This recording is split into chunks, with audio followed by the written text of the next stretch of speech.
Dealing with the Beatles' dissolution was never going to be simple for anyone. Not only did the Fab Four's breakup leave a huge gap in pop music, but each member had to piece together their own solo careers after parting ways with their musical brothers, each with their own unique style of songwriting. Paul McCartney had had enough while working on one iconic track, even though Abbey Road was the final time the band members would collaborate harmoniously in the studio. Not that the tensions weren't already at an all-time high.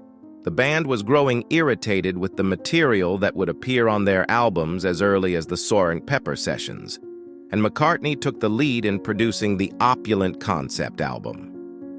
Even though the White Album showed each member receiving their material on 4 sides of vinyl, the decision of what to leave off the record proved contentious and resulted in heated disputes, as well as the renting of separate studios so that each member could record independently.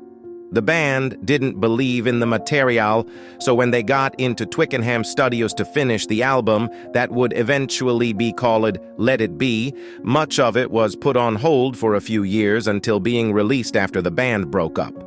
In an effort to avoid disappointing their fans, McCartney worked to persuade his friends to record one last album under George Martin's direction. George Harrison would leave Abbey Road with the greatest songs, including the folk-pop gem Here Comes the Sun and the ideal love song Something, after years of being rebuffed. Considering that John Lennon and Yoko Ono had been producing avant-garde music at this period, it was only natural that his contributions were far more creative than those of the others.